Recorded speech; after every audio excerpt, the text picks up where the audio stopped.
Some women marry for money, others murder for it. A bad girl's fresh start goes off the rails. Commitment and fidelity were not in the vocabulary. A woman's taste for older men hides a darker desire. Inside that lady's mind was a really horrible, wicked individual. And a bride-to-be chooses money over matrimony. That's a heartless, cold, evil woman. Albuquerque, New Mexico, 1995. After a short stretch in prison for a minor drug charge, 40-year-old Esther Beckley is determined to turn her life around. Okay, guys, let's get an update. Well, I've got a job as a waitress. Her good behavior behind bars earns her early release into a reintegration program. She must have done pretty well to get out on the reintegration program because you had to prove yourself. She had to get a job, which she got. She had her own apartment. Oh, this coffee tastes like mud. It's better than Wellbury used to. Through the rehab program, she meets another small-time crook wanting a fresh start, John LaSalle. There was an immediate connection. She was hot for John from day one. With high hopes for the future, Esther and John hook up. Perfect timing. How was your day? Exhausting. It seems that Esther was very much in love with John and would do anything for him.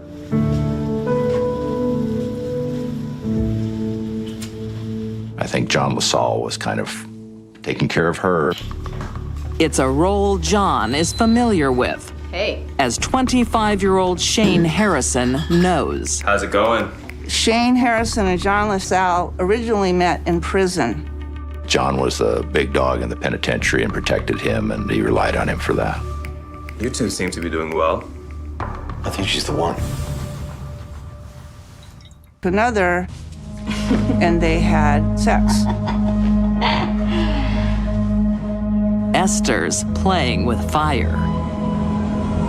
John caught Esther and the teenager in the act, and he became enraged.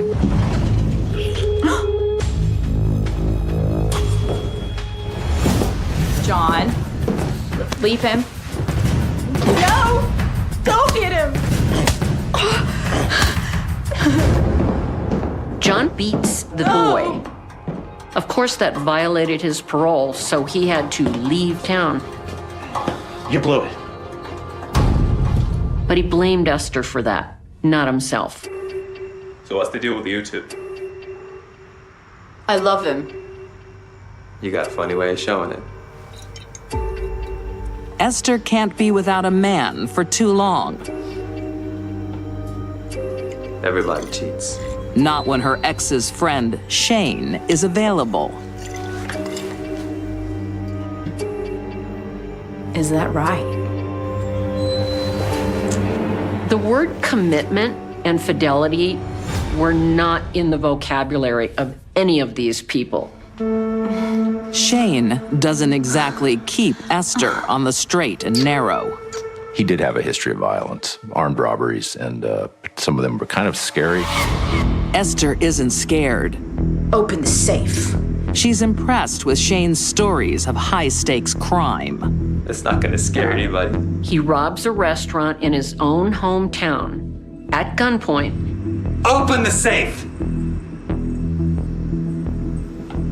Yes, sir. You gotta scare him from the start. Open the safe! Better.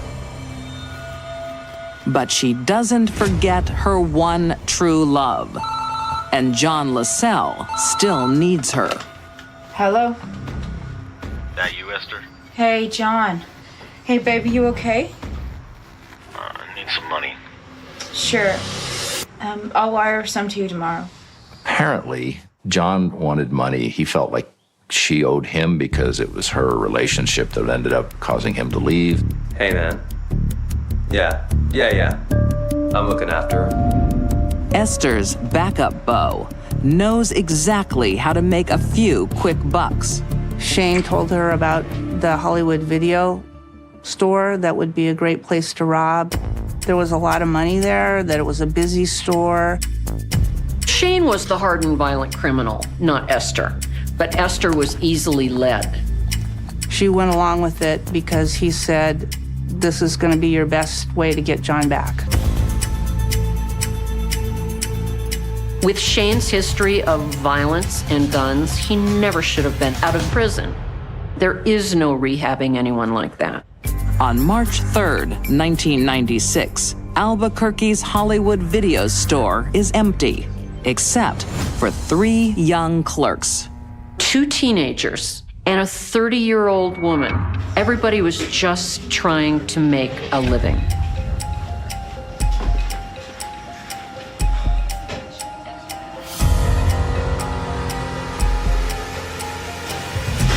Hey!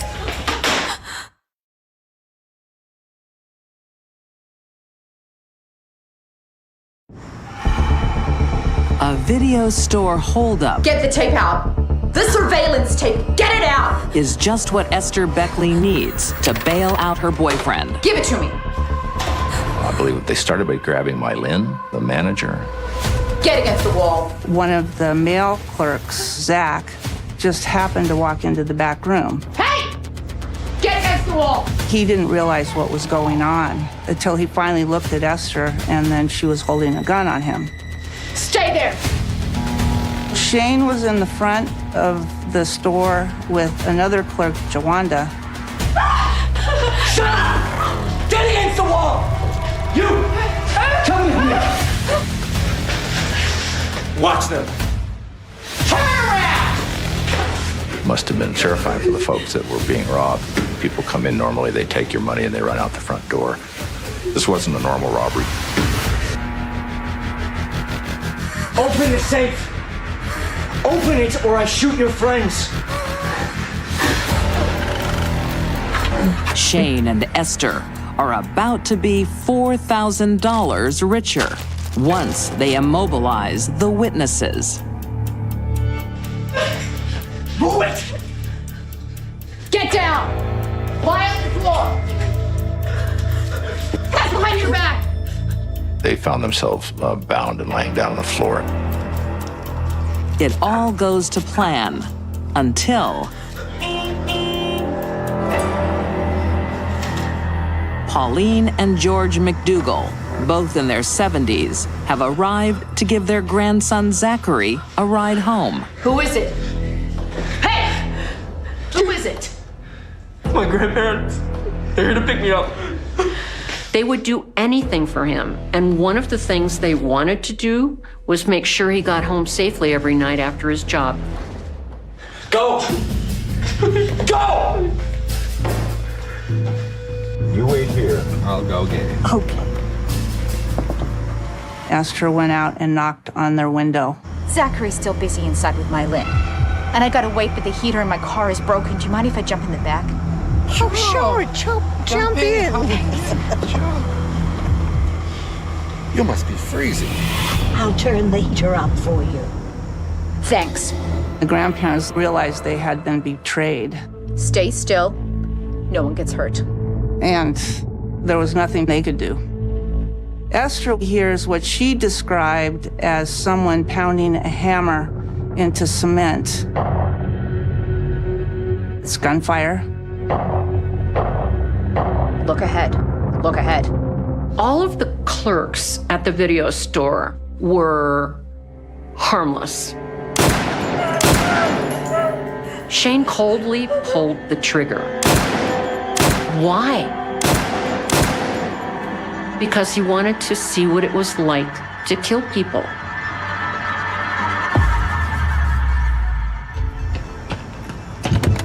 Get out. Follow in my car.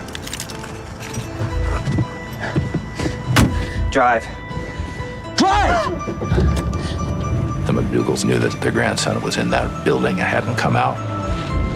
Is Zach all right? He's fine. And now that they've been kidnapped, I suspect they were kind of thinking about all kinds of horrible possibilities. Esther was driving in the car by herself. She could have driven away at any time. Get out!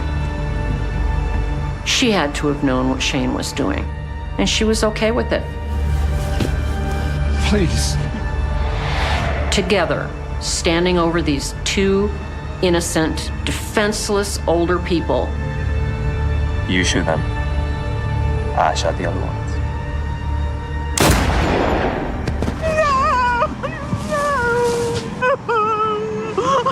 Bang, bang.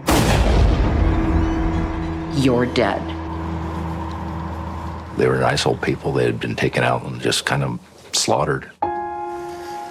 It was a terrible, sad scene. There was no reason to kill these people. They were harmless.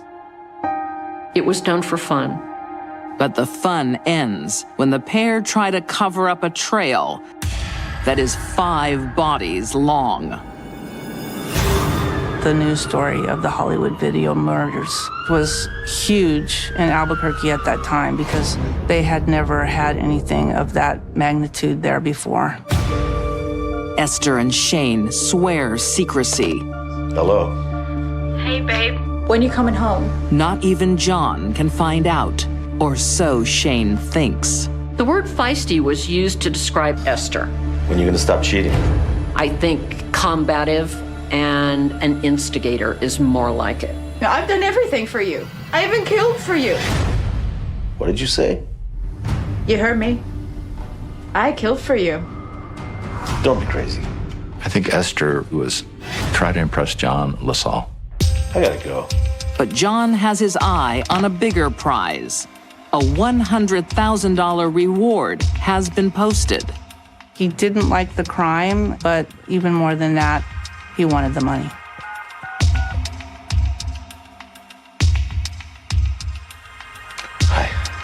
I know who killed these people. And he ended up getting $93,000 and not having to go to jail for his previous crime.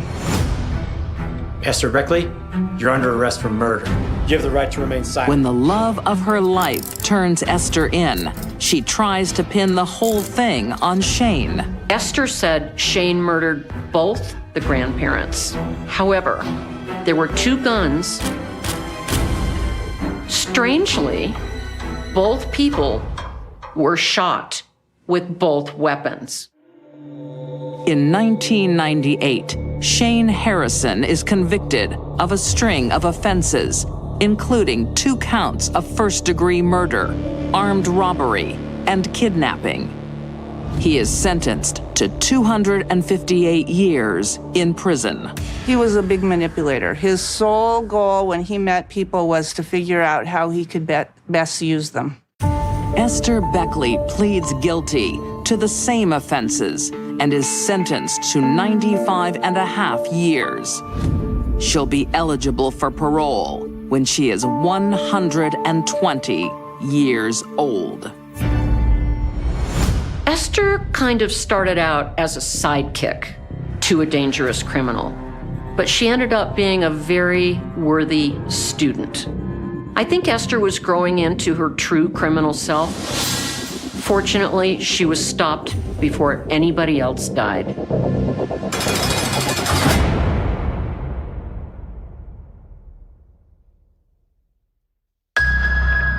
She was laying the groundwork for something she wanted to do down the road. Bad things were still to come. She was a monster.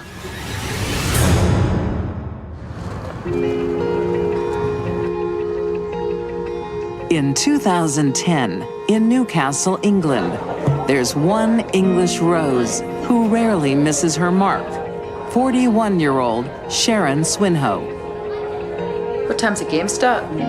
Sorry, love, no game tonight. There's not enough players for it. Sharon was a magnet for men, and men just fell for her without a moment's hesitation. Wait a second. Sharon had a stable of men who were chomping at the bit to be with her. Hi. Do you fancy a game of darts? All right then. Her latest dalliance is 66-year-old Peter McMahon. Longtime suitor Joseph Collins is overlooked once again. Joseph Collins knew Sharon for over a decade. He was obsessed with her. There was never a romantic relationship between the two of them.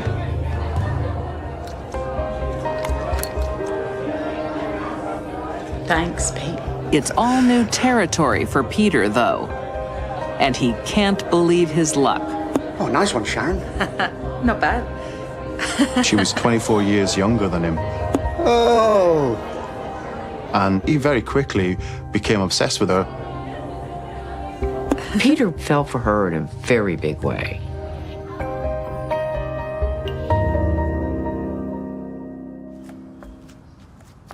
Well, what do you think?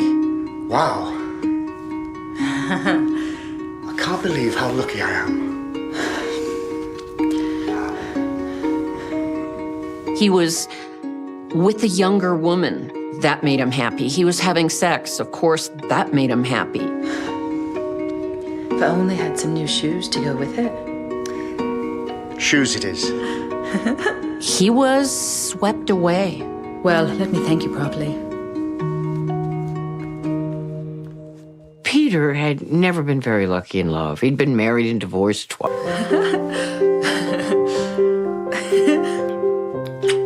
He wanted a stable relationship. And when he met Sharon, he thought she was the one he needed. She could make his life whole. It will be a sad day for her other suitors. I'm so happy for you. Especially Joseph Collins. What are you so happy about? We're getting married. Congratulations. Thank you, Joe. Cheers. Yeah, cheers, yeah. Joseph would have done anything for her. He wanted the affection of this lady, this femme fatale. Peter gets the girl, but he soon realizes he also gets the check. I want you to have nice things, love, but... But you're the cheap bastard. Some people tried to warn him that she was using him as a sugar daddy. That's not fair, love. She was after him for what was in his bank account. She would get him to buy her expensive items of clothing. I'm just asking. Come on, love. Get away from me. They had an argument that became physical. He had scratches on his face. She was taking advantage of him, but he was so besotted, he couldn't see anything but how much he loved this woman. And he felt it was his last chance. Bad things were still to come.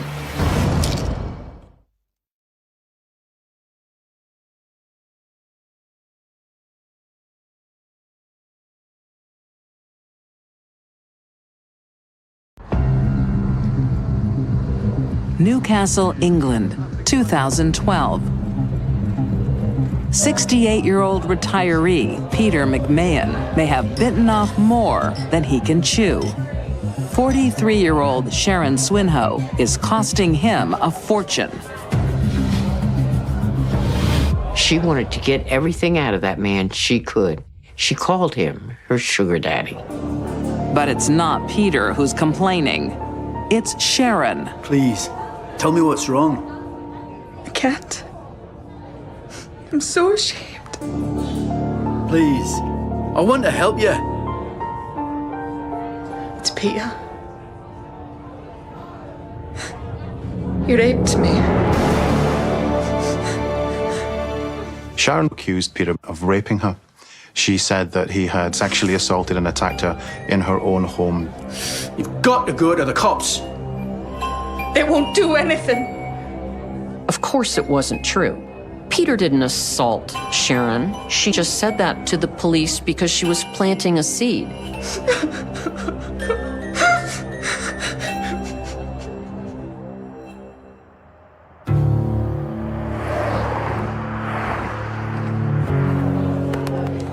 it going? Did you see that? What's the matter with him? He's heard what you've done to Sharon. What are you talking about?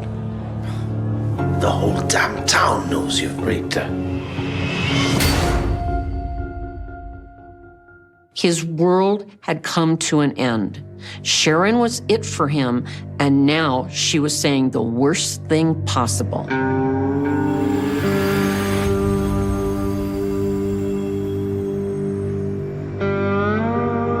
He was so upset of the allegation, he tried to commit suicide. Peter hits rock bottom. Then, the call he's been waiting for.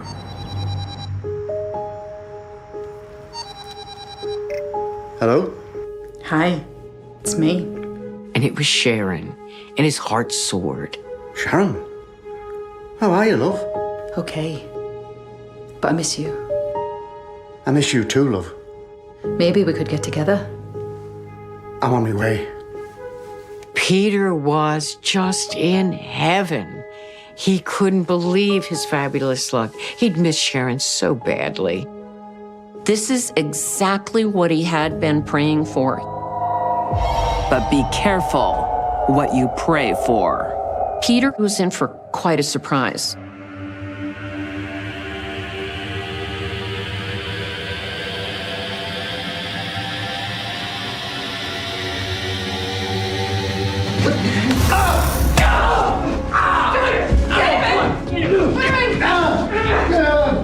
It was incredible what happened to him as soon as he passed that threshold.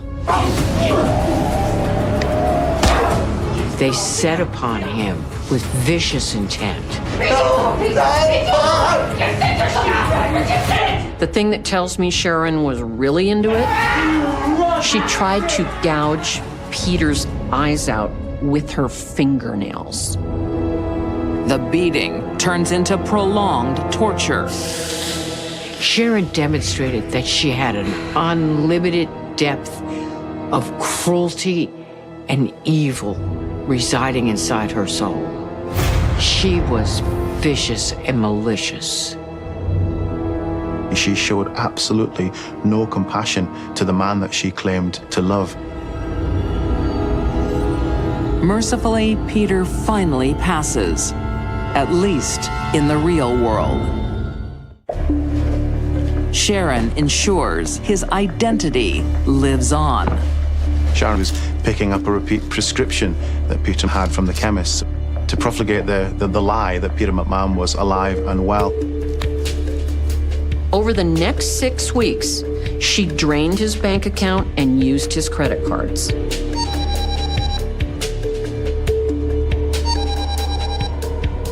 Hello, please, phone. No, we can't come to the phone at the moment. She controlled his cell phone, and when friends and family would call, she had a myriad of excuses as to why he couldn't come to the phone. I'll tell him that you called. She told one person, "We're getting married, and he doesn't want to see his old friends again." Sharon's charade is working. Her biggest problem now is what to do with her fiancé's body. The newly single siren buys a freezer and a favor from another of her men, 77-year-old Ronald Douglas. I'll take the middle. Okay. 1, 2, 3. Ronald Douglas had had a sexual relationship with Sharon Swinhoe previously, and he was still fairly obsessed with her. So he was another gentleman in her world that would do anything for her. They put Peter inside of the freezer, thinking that would solve their problem. Well, not exactly. That's fantastic news. Peter McMahon was about to be a grandfather. And when that day happened, his son in New Zealand called him and asked if they could speak to him and tell him the murder much longer. She needed to do something quickly to take herself out of that story. Right away. But it's the number 999 where the police will go to the home and find out what's wrong, if anything's wrong.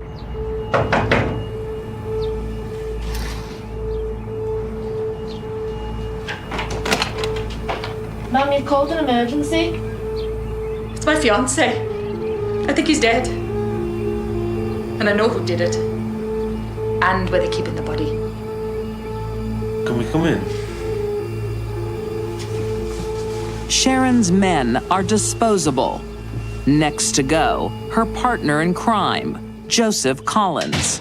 She thought in Joseph she found the perfect fool she could manipulate to accept the blame for murder. But Joseph's unrequited love doesn't quite stretch to self-sacrifice. Sharon miscalculates, and her would-be lover takes her down with him. Once the arrest of Joseph Collins was made, he testified to police that he wasn't the one that carried out the murder. In 2013, Joseph Collins is found guilty of murder and perverting the course of justice. He is sentenced to a minimum 20 years in prison. Sharon Swinhoe is convicted of murder and perverting the course of justice. She gets a life sentence with no possibility of parole for 25 years. To this day, Sharon claims that she was wrongly convicted and has shown no remorse. Popular people have an easier road through life. Many bring joy to others, but not Sharon. Sharon Swinhoe is a woman who was born to kill.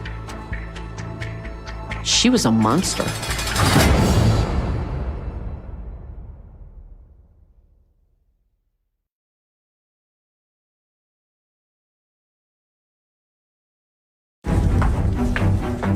Callousness, lack of empathy, they were animals. This was a crime motivated by one reason only: greed. Lexington, Kentucky, 1998.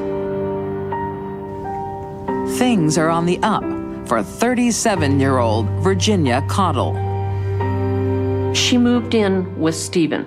Life was beginning to look good for the first time in years. Marry me. Really? Really? Virginia and Stephen White have much in common. Well, does that mean yes? Yes. All right. Yeah, put it on. They're both reformed drug users. Oh. Don't worry. You sound like an alcoholic. For both, this is a new start. Oh, okay. That's my girl. She got hooked on one of the worst drugs in the world, crack cocaine. Cheers. To new beginnings. New beginnings. He fought addiction. He talked about it openly. He was doing really well, and he thought he and Virginia could walk that path together. Show us some nice stuff in here. Look. And supporting them is Stephen's mom. What about that one? 73-year-old Lynetta White. Let's put that on the list. Lynetta has a big heart. She knows that her son loves Virginia. We'll never afford that. What about if you have the wedding here? Really? She was a very gracious, humble, kind woman that would do anything in the world for you. It's mainly just Dustin in here. Sure. Lynetta gives the couple a helping hand. You could. With a domestic job for Virginia. Clean out my closet for me? She believed people could turn their lives around, and look, Stephen was proof of that. He did that with the support of his mother. I'm off. You look great. Thanks. They were all helping each other, and they were all getting something out of it. Excitement builds towards the wedding day. Both Stephen and Virginia have jobs and are getting back on their feet. Then, Virginia receives a call. Hello? When did he...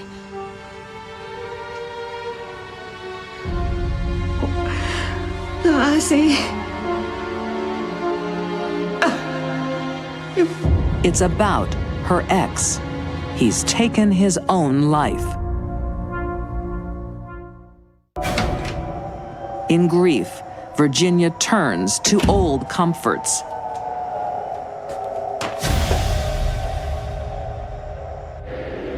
She goes on an all-night bender, and by morning, things haven't improved.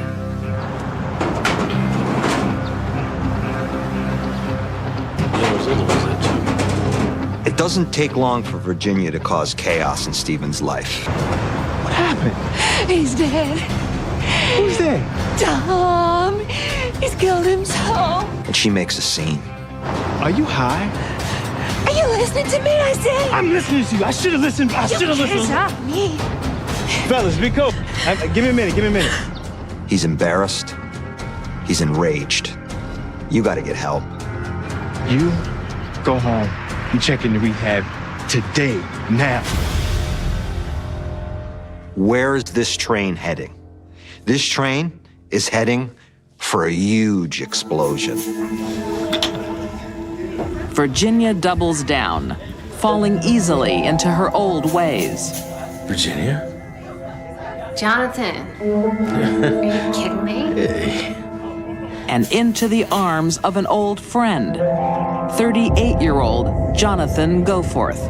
Jonathan was a bad guy. He didn't care about anything except his next hit. Hey. He is someone that it was really made you uncomfortable. He was a con man that would con you out of anything that he could. Look, Ma, the wedding's off. She was doing so well. She was playing me. She wasn't doing well at all, let me tell you that. Stephen cuts off all contact and warns his mom, Lynetta, to do the same. Promise me. If she come around, you won't let her in. If you do, she gonna steal from you. Okay, I promise. Stephen warned his mother not to let Virginia in, not to give her any money, because she was using it to buy. Lynetta's generosity will soon be repaid in tragedy. Don't open your doors.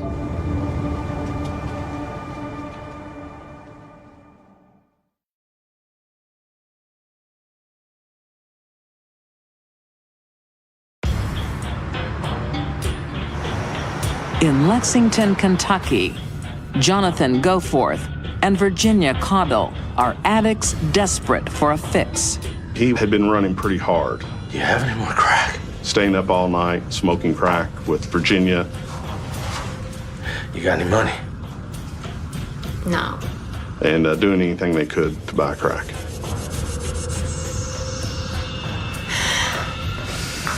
But I know where I can get some.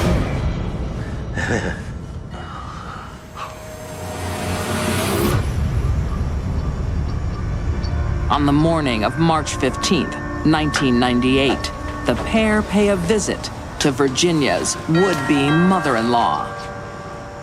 She knew Lynetta had some nice things in her house, things of value, jewelry, a mink coat, things like that.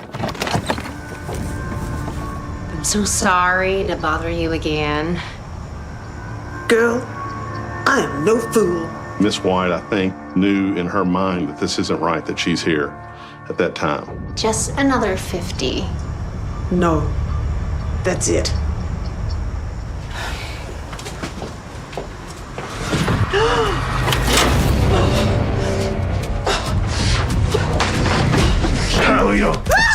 Get out! Shut up! Get out! Shut up! Jonathan comes rushing out, overpowers the woman. Either one of them could have easily subdued her in any way that they wanted to. And they chose the most violent path that they could. Jonathan had a hammer. That hammer ended up in Lynetta's skull. And she is left on the floor in just a bloody mess. Learn about Lynetta. She wanted her stuff. They were animals. They drive Lynetta's body to an isolated field and deliver a final indignity.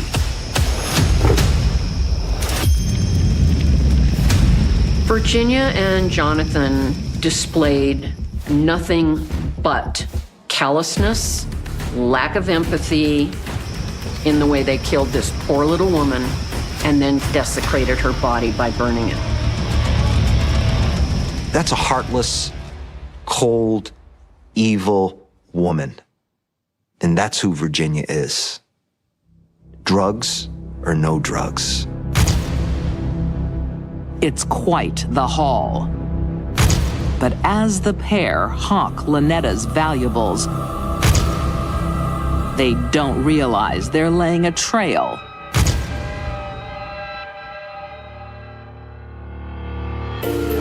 Detective? Come in. Stephanie, how you been?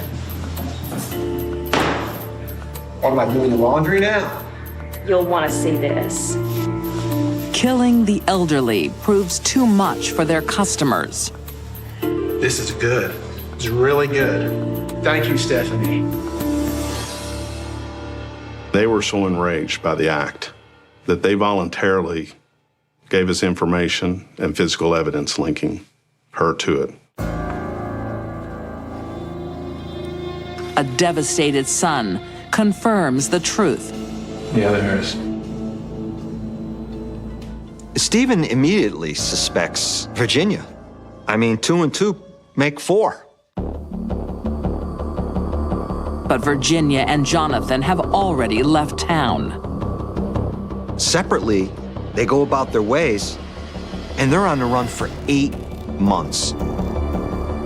Until October 1998, when a woman who gives her name as Kelly Lyons is jailed for shoplifting in New Orleans. New Orleans is a little bit different. It's 2 different entities, and I think the first time they ran her fingerprints, it didn't come back. That same month, Virginia's photo appears on national television as one of America's most wanted. Virginia, it seems, didn't have many friends.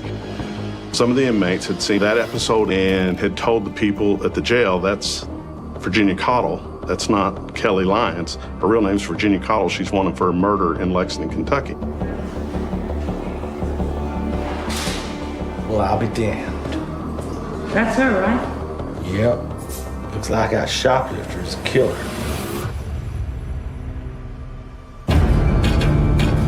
When the police track down Jonathan, the greedy pair are tried together. In 2000, they are both convicted of first-degree murder, first-degree robbery, burglary, and arson.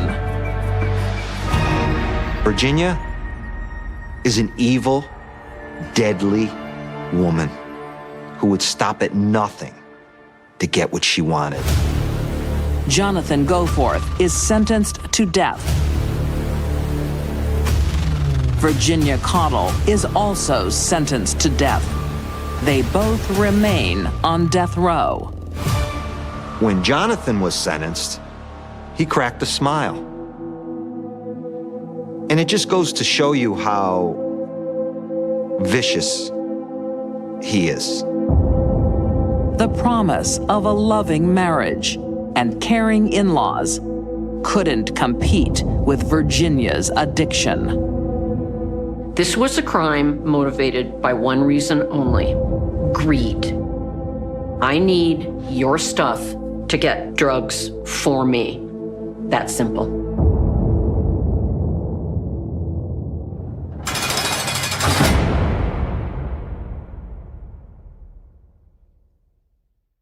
These deadly women collected cash in the coldest way.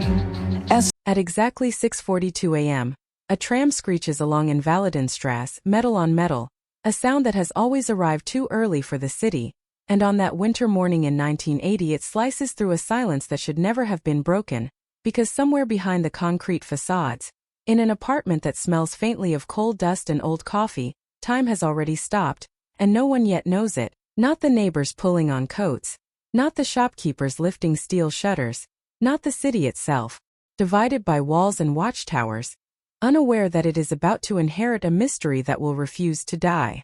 The phone rings unanswered. A kettle cools on the stove. A calendar hangs open on January, its pages never turned. This is how the Berlin cold case begins. Not with a scream, not with sirens, but with absence thick and unsettling, settling into the cracks of a city that thinks it has already seen everything. By midday, the word missing is whispered in stairwells and spoken aloud in police offices, the kind of word that makes people look over their shoulders because in 1980 Berlin disappearance carries weight, political weight, personal weight, and something darker that no one wants to name. The missing person is not famous, not powerful, not someone the newspapers would normally chase, but the details cling in uncomfortable ways. A locked door. No sign of struggle. Personal belongings untouched. A family that insists something is wrong, that this silence is not voluntary, that this vanishing does not fit. The apartment becomes an echo chamber of questions, every object suddenly suspicious, every shadow a possible answer, and when investigators step inside, they feel it too, that low hum of unease that seasoned detectives recognize as the beginning of something that will not resolve neatly. The victim's name is spoken carefully, almost respectfully, as if saying it too loudly might erase what little remains. Friends describe routines, habits, small rituals that never broke. The morning walk. The same bakery, the same time. The same route home. A life mapped so precisely that its sudden interruption feels violent even without visible violence. Outside, snow melts into gray slush, Berlin traffic flows on. But inside the investigation rooms, clocks tick louder than they should. Notes are taken. Doors are knocked on. Questions are asked and asked again.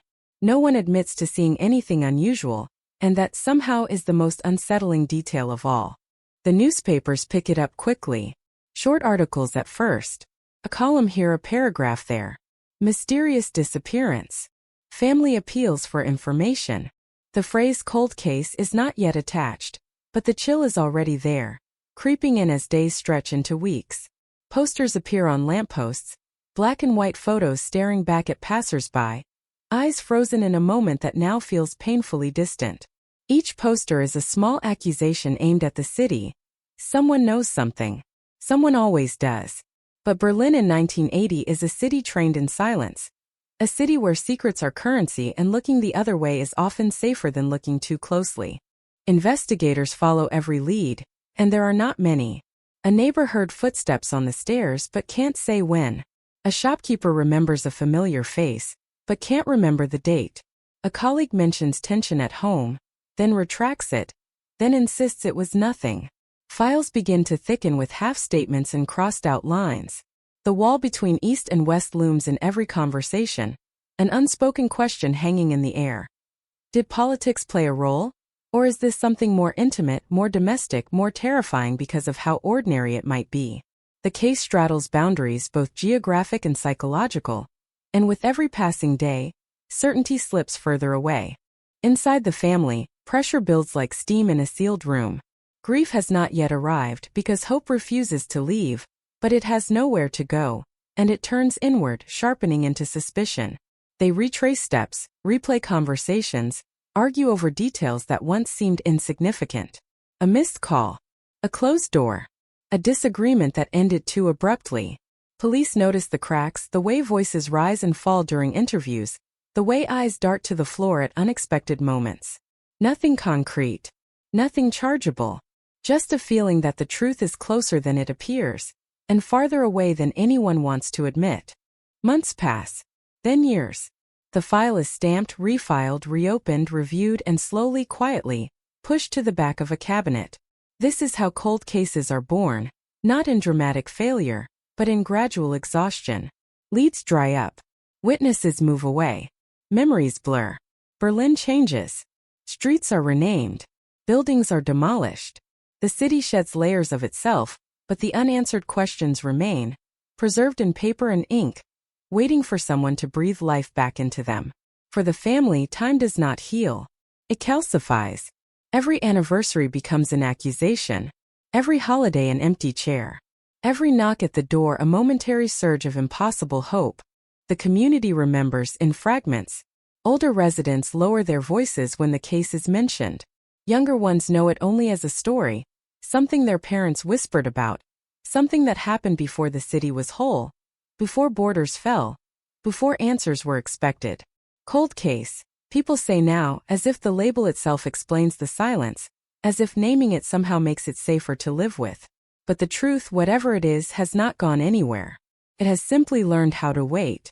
Behind closed doors, investigators revisit the file from time to time, driven by a nagging sense that something was missed. New techniques emerge.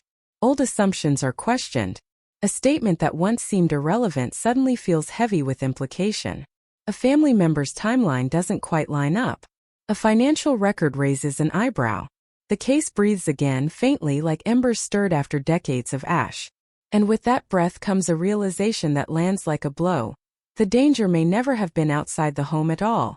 Berlin listens unknowingly as the past begins to stir. The phrase family truth starts to circulate in quiet conversations, in hushed meetings, in notes scribbled in the margins of yellowing files. It suggests betrayal. It suggests protection. It suggests that the most explosive revelations are not found in dark alleys or secret dossiers, but around kitchen tables, in conversations that never happened, in loyalties that outlived honesty. The cold case is no longer just about what happened in 1980. It is about what happened every day after, in the spaces where silence was chosen over truth. And as the first cracks appear, as decades-old assumptions begin to fracture, one thing becomes clear to those closest to the investigation. Whatever is about to surface will not bring clean closure. It will not rewind time or restore what was lost. It will do something far more unsettling. It will force a reckoning, not just with a crime, but with a family, a community, and a city that learned to live with unanswered questions. The Berlin 1980 cold case may be officially closed now, stamped and filed and declared complete, but the shockwave of what lies beneath that closure is only beginning to ripple outward, and the truth, long buried under years of fear and love and denial, is preparing to explode. The file comes back to the surface without ceremony, pulled from a shelf by hands that have aged alongside it, the cardboard soft at the corners, the label faded but still legible, Berlin 1980, missing person unresolved, and the room seems to tighten as soon as it is opened, as if the air itself remembers what was sealed inside. There is a smell to old paper, dust and time and something faintly metallic, and as pages are turned, the past begins to speak again, not loudly, not clearly, but insistently through contradictions that were once dismissed as noise. Dates don't align. Statements echo each other too closely. A routine phone call logged at the wrong hour refuses to make sense. This is how dormant cases wake up, not with revelation but with irritation, a splinter that has worked its way back under the skin. Outside, Berlin is no longer the city it was, walls fallen, streets reborn, history rebranded as heritage, but inside the investigation, 1980 refuses to loosen its grip. The victim's final day is reconstructed again, minute by minute, with the kind of obsessive attention that only hindsight allows. Morning light through the apartment window, footsteps on cold linoleum, a coat taken from its hook. Or maybe not. A neighbor once said they heard the door close. Another swore it stayed shut all day. The contradiction was noted, then forgotten, and now it sits at the center of the page like a dare. Someone is wrong. Someone always was. Attention shifts slowly, uncomfortably, toward the people who knew the victim best, the ones who spoke the loudest in those early days, the ones who insisted the disappearance made no sense. Family interviews are reread, the language dissected, pauses imagined between sentences. There is grief there, undeniably, but also something else, a rigidity, a carefulness that feels practiced. One relative remembers a conversation that no one else recalls. Another places themselves in a location later contradicted by a bus ticket found years after the fact. At the time, investigators hesitated, wary of causing further pain, wary of accusing without proof. Now, distance has eroded that caution, replacing it with a colder clarity. A financial document surfaces, misfiled, overlooked, its significance invisible in the chaos of the early investigation. A withdrawal made days after the disappearance. Not large enough to scream panic, not small enough to be meaningless. Just enough to suggest continuity, as if life went on for someone somewhere. The account belonged to the victim, but the signature doesn't quite match. Handwriting analysis was primitive then, inconclusive, set aside. Now it is scanned, enlarged, scrutinized by eyes trained to notice hesitation, pressure, the subtle betrayals of muscle memory. The result is not definitive, but it leans in a direction no one wanted to look before. The family home, once a place of vigil and whispered hope, becomes a subject of renewed interest. Floor plans are reviewed, renovations noted. A wall moved slightly inward during a remodel in the late 80s. Perfectly legal, perfectly ordinary, and yet the timing raises questions that refuse to stay hypothetical. Neighbors are contacted again, their memories brittle but not entirely gone. One recalls the sound of construction late at night. Another remembers a smell, sharp and chemical, lingering in the stairwell. At the time it was attributed to paint. It always is. Investigators tread carefully, aware that suspicion is a blunt instrument, that once aimed, it cannot be easily withdrawn. The family senses the shift almost immediately. Conversations grow tense. Doors close faster. Lawyers appear. Statements become shorter, more controlled. The community watches with a mix of fascination and dread. The old story suddenly new again. Headlines resurrected with modern urgency. Berlin cold case reopened. Family under scrutiny. The shock is not that something happened, but that it might have happened so close, so quietly, under the cover of normalcy. A witness emerges reluctantly, drawn out by the renewed attention. Someone who stayed silent for decades out of loyalty, fear, or simple exhaustion. Their account is fragmented, apologetic, filled with qualifiers, but it introduces a possibility that shifts the entire frame. An argument overheard. Raised voices. A name spoken in anger. The timeline narrows. The window of opportunity sharpens. Suddenly, the disappearance is no longer an abstract vanishing into the city, but a contained event, bounded by walls, by relationships, by choices made in moments of pressure. Forensics revisit items long stored, tagged, and forgotten. Fibers are reanalyzed. Trace evidence is compared against databases that did not exist when the case began. Results come back slowly, each one a small tremor rather than an earthquake, but together they form a pattern that feels deliberate. Not random. Not the work of a stranger.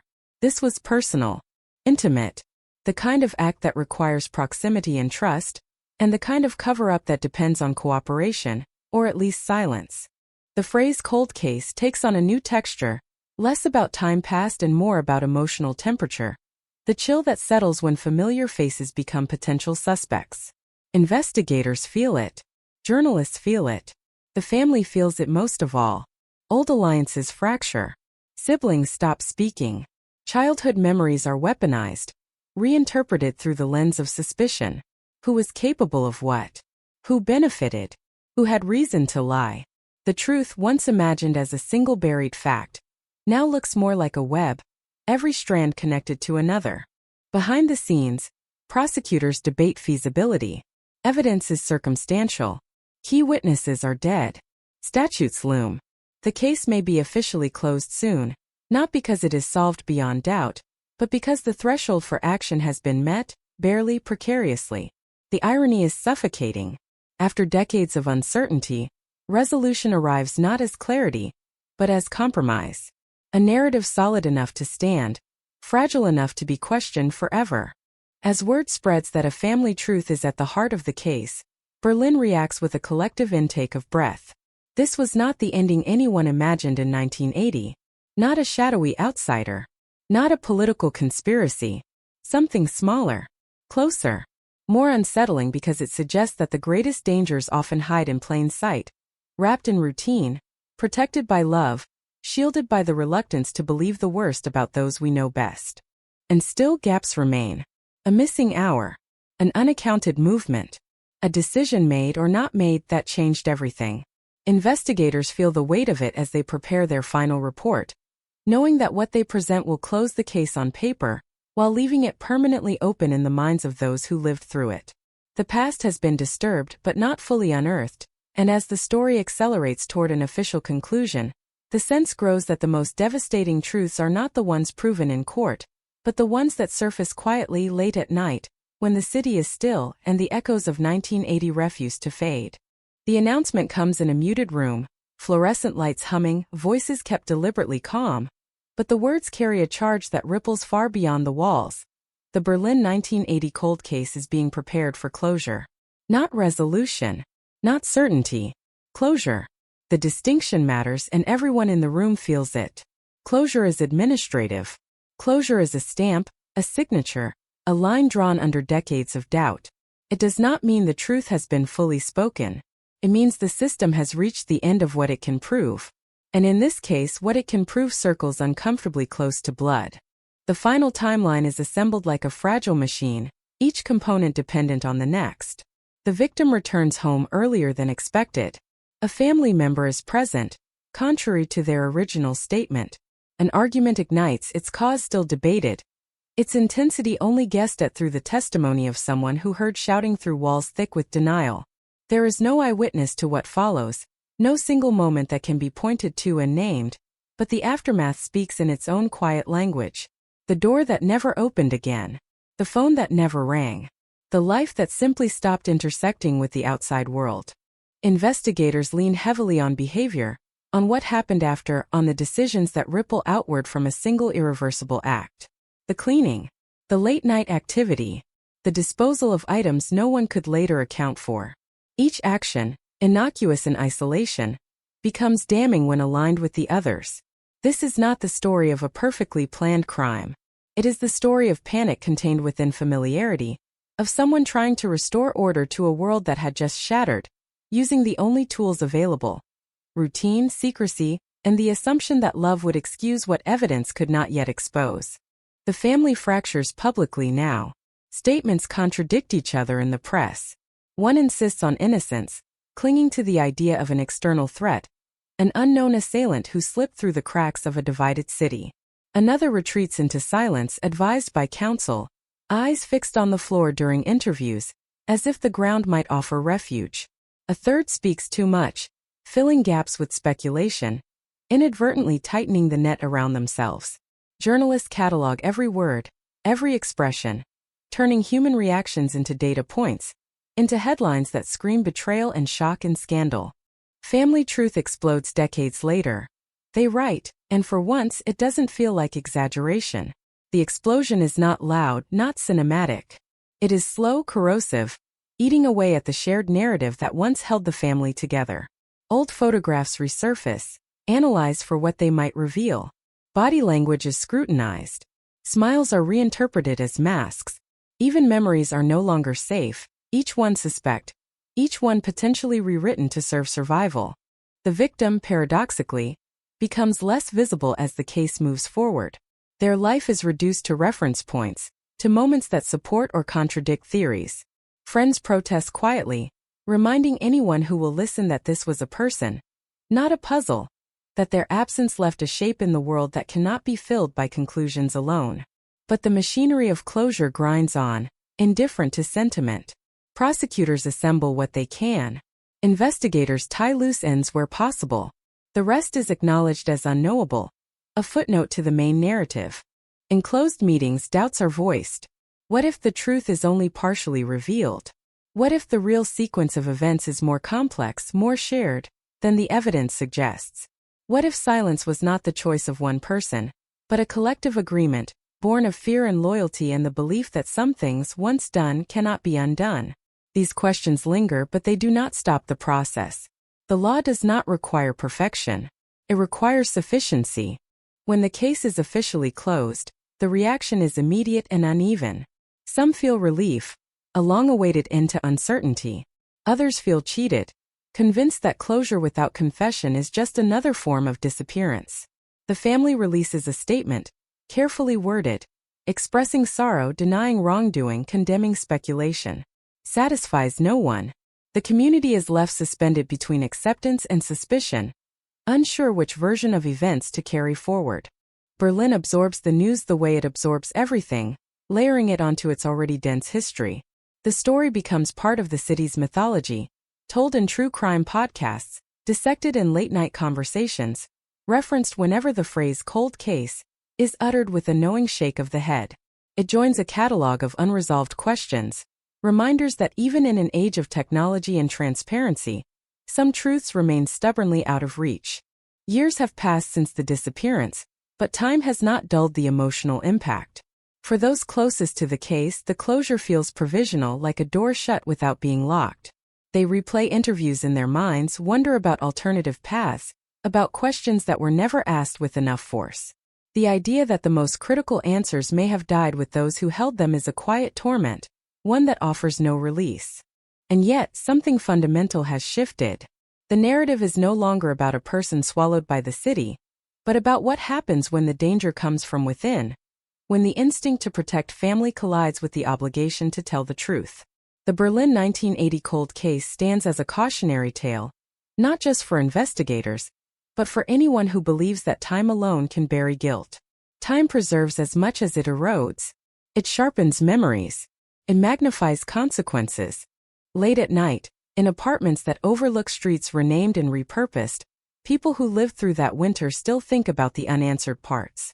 The missing hour. The object never found. The sentence never spoken aloud. Closure has not quieted these thoughts. If anything, it has given them a new urgency, a sense that the official story is only one layer of a deeper, more troubling reality. Because beneath the stamps and signatures, beneath the headlines declaring the case closed, the core mystery remains intact. What exactly happened in that apartment in 1980? Who knew and when did they know it? And how many lives were shaped by a single decision to stay silent? These questions echo now louder than ever, reverberating through a city that knows better than most that walls can fall, archives can open, and still, some truths refuse to come fully into the light. After the closure, the city pretends to exhale, but the breath catches halfway out, because endings like this don't behave the way people expect them to. There is no clean line between before and after, only a smudge where certainty should be. The case file is returned to storage, now heavier with addendums, annotations, modern analyses layered over old assumptions, and for the investigators who lived with it, the silence that follows is almost louder than the years of noise. Phones stop ringing. Briefings stop happening. But the questions do not stop forming. They sharpen, freed from the constraints of procedure, drifting into the spaces where official language no longer reaches. The family retreats from public view, fractured and wary, each member carrying a private version of events that no longer aligns with the others. Gatherings become rare. When they do occur, conversation avoids the past with almost surgical precision. Names are replaced with pronouns. Dates are skipped entirely.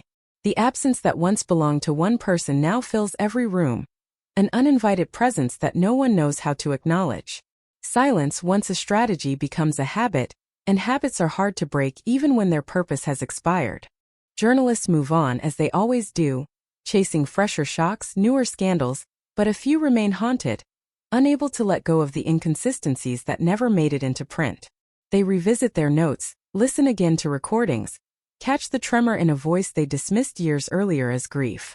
One reporter notices a phrase repeated across interviews, the same unusual wording used by different family members at different times. Coincidence, perhaps? Or rehearsal? The realization lands quietly, with a weight that doesn't need confirmation to feel real. In online forums and late-night radio segments, the Berlin 1980 cold case becomes a living thing again, reshaped by speculation, fed by fragments leaked and misremembered.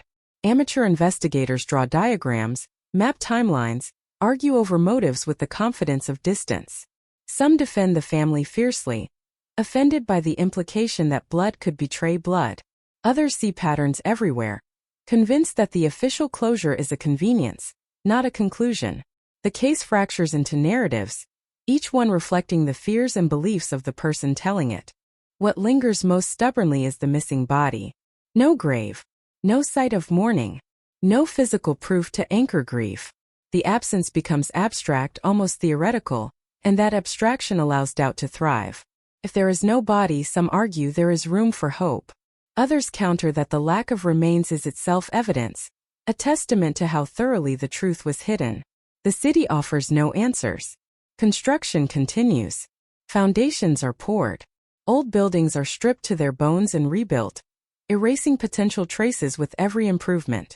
Investigators now unofficially revisit the case in their minds. One remembers a look exchanged during an interview, a flash of something unguarded that vanished too quickly to name. Another regrets not pushing harder on a line of questioning, not wanting to appear insensitive at the time. These regrets are personal, unrecorded, and they accumulate, forming a parallel case that exists only in memory. They know better than to reopen it formally. The threshold has been crossed. The law has spoken. But the human mind is not bound by statutes. A former neighbor, now elderly, gives an interview to a small local paper, prompted by the anniversary. Their recollection is vague but unsettling.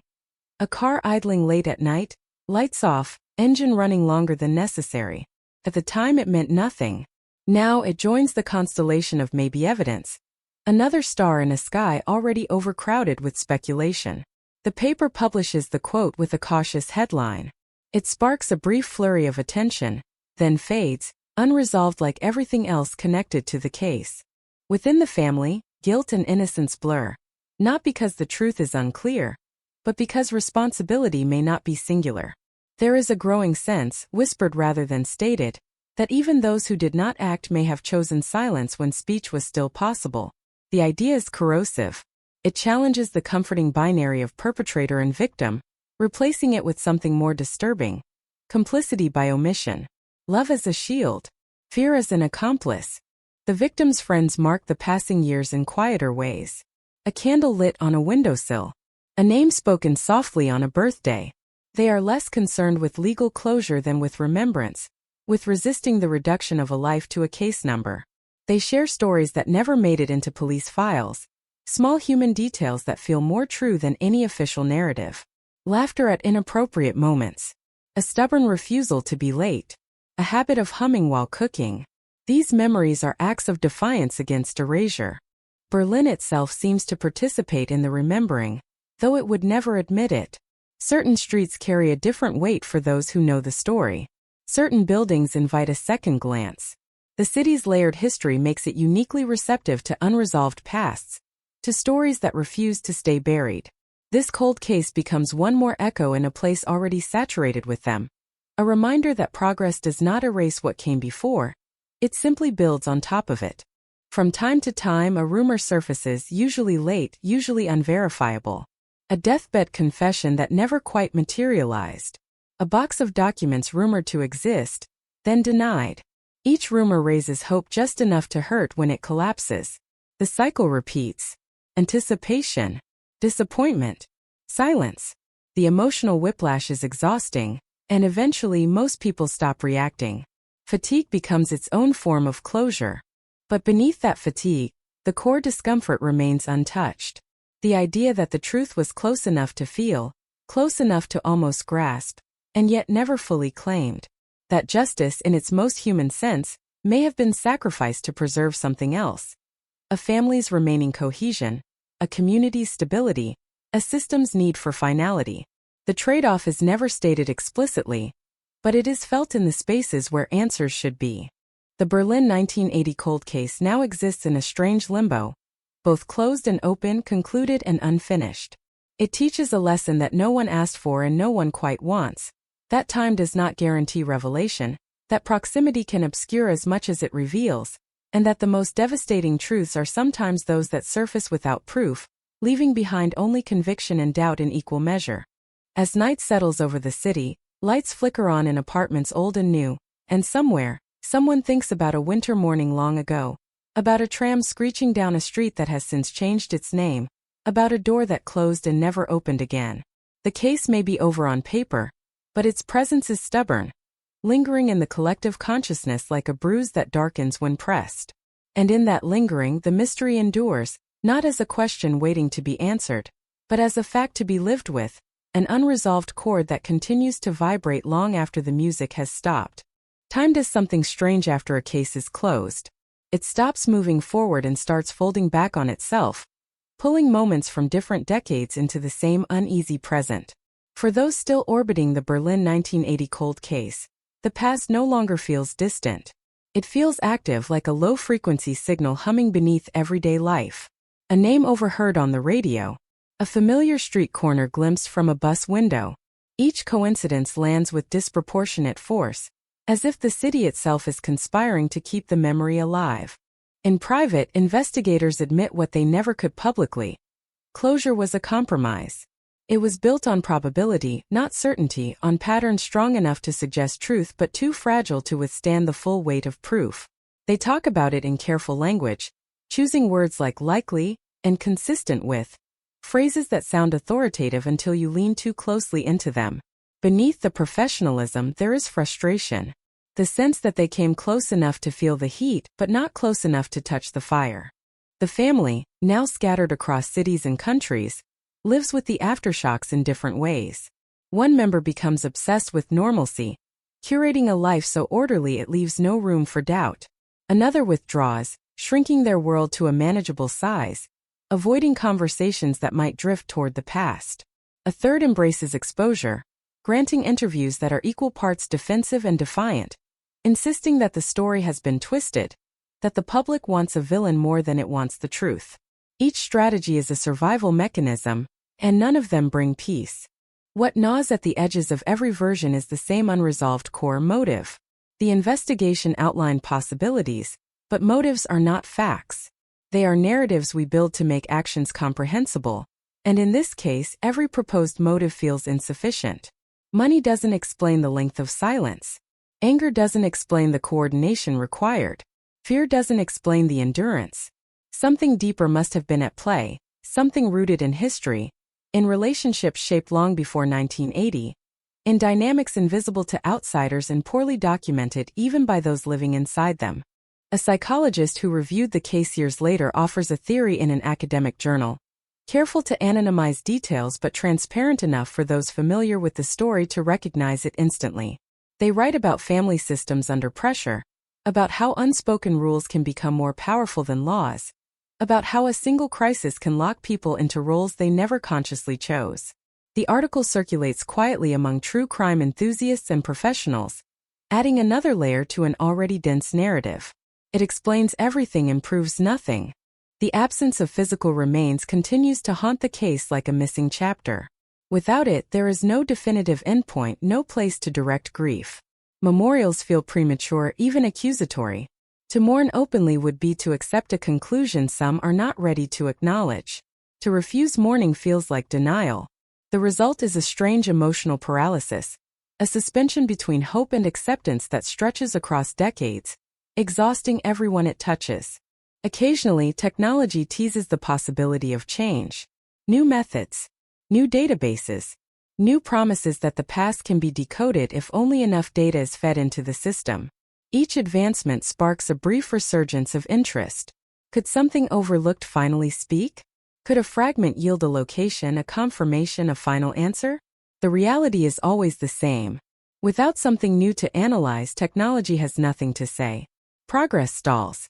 Anticipation curdles into resignation. In the public imagination, the case begins to symbolize something larger than itself. It becomes shorthand for the limits of justice, for the idea that some truths are not lost but withheld, protected by the very structures meant to uncover them. Commentators draw parallels to other cold cases, other families, other cities. Patterns emerge. Silence is rarely accidental. It is cultivated, maintained, passed down like an inheritance no one wants to claim. Those who knew the victim best continue to resist this abstraction. They remember a person, not a symbol. Their frustration grows when the case is discussed as a puzzle rather than a loss. They speak of laughter, of stubbornness, of plans that never had the chance to fail. They resent the way speculation has replaced memory, the way identity has been flattened into function. Victim. Disappeared. Cold case. The words feel insufficient, almost disrespectful. But there are no alternatives that fit cleanly into headlines. Berlin itself keeps changing, layering new stories over old ones, but certain locations remain stubbornly charged. Particular building. A stretch of street. People who know the case slow down when they pass, unconsciously scanning for meaning in brick and concrete. The city does not respond. It never does. It absorbs, it adapts, it forgets selectively. That selective forgetting is its genius and its curse. Behind closed doors, one former investigator admits to a lingering fear that the truth, if ever fully revealed, would be too ordinary to satisfy anyone. No grand conspiracy, no dramatic confession, just a series of human decisions made under pressure, compounded by time and silence until they hardened into something immovable. The banality of it would be its own kind of horror, stripping the case of mystery while offering no redemption. As years continue to stack up, the question shifts subtly. It is no longer what happened, But what was allowed to happen? The distinction matters. It reframes responsibility as something distributed rather than concentrated, something that can exist without a single identifiable villain. This reframing is uncomfortable. It implicates not just individuals but systems, cultures, and the universal human instinct to look away when looking closer threatens everything we know. The Berlin 1980 cold case lingers in this unresolved space, sustained by the tension between knowledge and proof. It is taught, debated, revisited, but never settled. Each retelling sharpens certain edges while dulling others, and somewhere beneath all of them, the original event remains intact, untouched by interpretation, sealed in a moment that no one can access directly anymore. And so the story continues, not forward but outward, rippling through conversations, through research, through quiet moments when the mind drifts backward without permission. The case is closed, yes, but it has not ended. It has simply changed form, transforming from an investigation into an inheritance, passed from one generation to the next, carrying with it a simple, unsettling truth. Some mysteries do not survive because they are unsolved, but because they are too close, too personal, and too human to ever be fully exposed to the light. Memory has a way of resurfacing when no one is watching. It slips past defenses, bypasses logic, arrives uninvited. For those bound to the Berlin 1980 cold case, this resurfacing happens in flashes rather than narratives. A smell that recalls winter coats damp with melted snow. The sound of footsteps on a stairwell late at night. A phrase overheard in conversation that echoes something once said long ago, under very different circumstances. These moments do not announce themselves as clues. They arrive as disturbances, subtle but persistent, reminders that the past is not finished simply because it has been filed away. One of the family members begins to speak, not publicly, not on record, but in fragments to people they trust too little to confess fully and too much to remain completely silent with. The fragments contradict the official version in small but unsettling ways. A door was not locked the way police believed. A visit happened that was never documented. A conversation took place that changed the emotional temperature of the room, though no one can now agree on what was said. These half-truths spread quietly, never coalescing into a statement that could be challenged or confirmed, existing instead in the gray space where doubt thrives. Investigators hear about these whispers indirectly, through old contacts, through informal channels that bypass the rigidity of procedure. They recognize the pattern immediately. This is what happens when certainty erodes but guilt, or something like it, remains. People begin to test the edges of the story, to see how much can be altered without everything collapsing. It is not confession. It is adjustment, a way of living with what cannot be undone. The official narrative holds, but it feels thinner now, more transparent. Those who know the file intimately can see the gaps more clearly than ever. The missing hour becomes the focal point again, not because new evidence has emerged, but because it has become symbolically unbearable. That hour represents choice, action or inaction, speech or silence. It is the hour that everyone wishes could be rewound, examined under brighter light, forced to yield its contents. But time does not bend that way, no matter how much pressure is applied. A retired detective, no longer bound by institutional loyalty, speaks candidly at a closed-door seminar. They describe the case not as a failure of investigation, but as a failure of timing. Too early for modern forensics. Too late for untainted memory. Caught in a narrow window where intuition outpaced proof. The room listens in silence, recognizing the truth in the assessment. This was a case that slipped through history's fingers, not because no one cared, but because the tools were not yet sharp enough to cut through what was deliberately concealed. Public interest flares briefly when a new documentary announces its production, promising unseen material, unheard voices, a deeper dive into the family dynamics that defined the case. Trailers tease tension and revelation, but those closest to the truth know better. There are no dramatic tapes waiting to be discovered, no hidden rooms, no last-minute confessions. The reality is slower, messier, less satisfying. The documentary will add texture, not answers. It will provoke debate, not resolution. Still, the attention unsettles those who have worked hard to move on. Old anxieties resurface. Legal counsel is consulted again. Statements are prepared in case they are needed, then shelved. The act of preparation itself is revealing. A sign that the past still has leverage, that it can still demand resources, time, emotional energy. Innocence, when unquestioned, does not usually require this level of maintenance. The victim's absence continues to shape lives in subtle, irreversible ways. Friendships formed in the shared search for answers dissolve once that search is officially over, leaving behind an emptiness no one anticipated. Purpose is lost along with hope. Some channel that loss into advocacy, supporting other families caught in similar limbo. Others withdraw, exhausted by years of vigilance that no longer have a clear target. Grief, denied its traditional outlets, finds alternative paths, not all of them healthy. There is talk, occasionally, of a private truth, something known within the family that will never be spoken aloud. Not a full confession, not a detailed account, but an understanding passed between glances, reinforced by avoidance. This kind of knowledge is powerful precisely because it resists articulation. It does not need to be proven to exist. Its influence is evident in behavior, in the careful choreography of interactions, in the unspoken agreements that govern what can and cannot be said. Berlin watches all of this with its characteristic detachment. The city has learned to coexist with unresolved histories. It knows how to build forward without clearing everything beneath the surface. Layers accumulate. Stories overlap.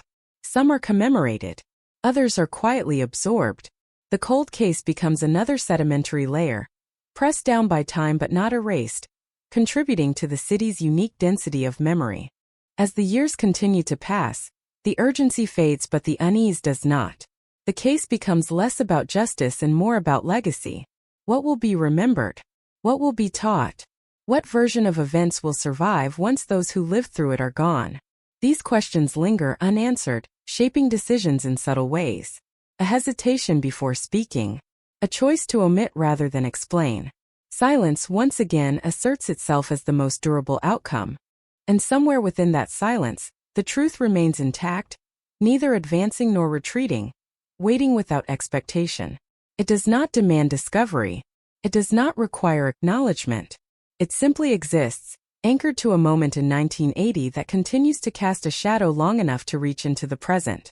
The Berlin 1980 cold case is closed, but its gravity persists, pulling memories, suspicions, and lives into its orbit, reminding everyone it touches that some stories do not end when the file is sealed. They endure, reshaping themselves with each passing year, patient, unresolved, and quietly relentless. Silence changes character as it ages. What begins as protection slowly hardens into habit, then into identity. By the time the Berlin 1980 cold case reaches its fourth decade, silence is no longer something chosen. It is something inherited. New generations grow up aware that there is a story they are not supposed to ask about, a gap in the family narrative that everyone steps around with practiced ease. They sense the weight of it without understanding its shape, and that unarticulated weight influences them in ways no one can fully trace. One relative, born years after the disappearance, begins to ask questions anyway. Not out of accusation but curiosity. They have grown up with fragments, with reactions that don't match the questions asked, with attention that flares unexpectedly around certain dates. When they press gently, they are met with deflection, then irritation, then a warning delivered without explanation. Some things are better left alone. The warning does not deter them. It sharpens their focus. Silence, after all, is its own form of evidence. They start to read old articles, archived broadcasts, transcripts leaked online. What they find does not align with the version of events they were raised with. Timelines differ. Statements contradict family lore. The gap between public record and private story becomes impossible to ignore. This discovery is not dramatic. There is no confrontation, no explosive argument, just a slow, dawning realization that the truth they inherited may have been curated, edited for survivability rather than accuracy. Across the city, similar processes unfold among those who once stood on the periphery of the case. A former coworker, now retired, admits to a long-suppressed doubt. A neighbor recalls a detail they dismissed at the time because acknowledging it would have required involvement. These admissions surface quietly, in conversations that never make it into official channels, forming an informal archive of regret. Each person believes their contribution is too small to matter. Collectively, they suggest a pattern of avoidance that feels deliberate. if not coordinated. The idea of collective responsibility gains traction among those still studying the case. Not responsibility for the act itself, but for what followed. For the pauses, the hesitations, the moments when certainty was sacrificed to comfort. This reframing is deeply uncomfortable. It asks people to consider that injustice does not always require malice, only reluctance. Only the decision to wait to see if someone else will speak first. Public discourse shifts accordingly. The case is no longer discussed solely as a mystery, but as an example.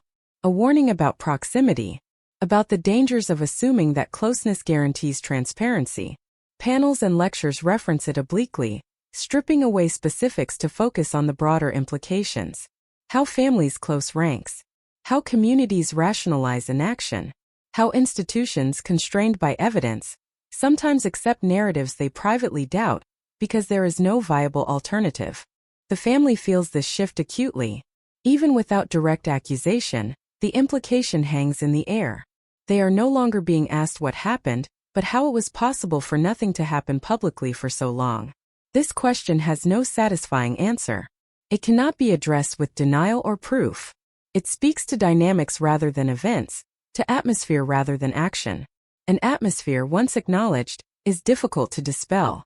One member considers speaking openly, not to clear their name, but to relieve the pressure of carrying a story that no longer feels stable. They draft statements, then discard them. Each version feels either too revealing or too evasive. The risk is not legal.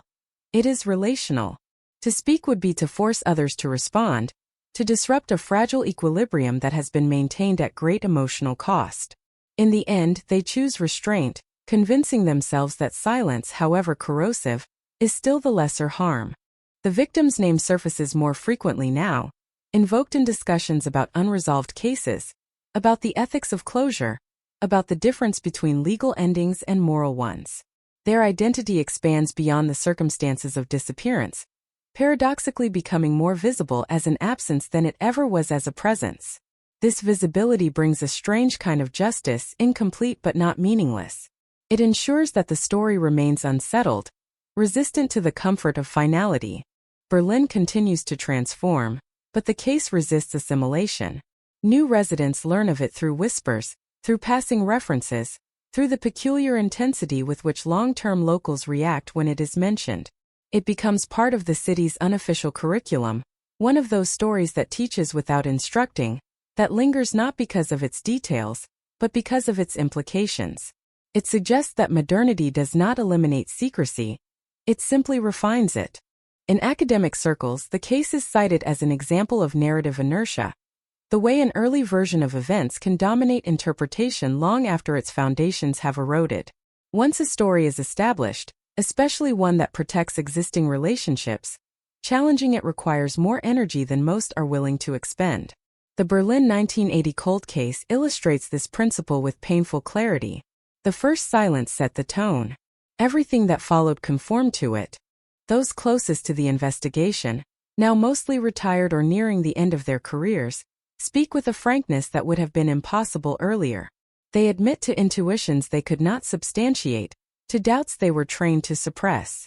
They describe the emotional toll of carrying a case that never resolved in the way it demanded.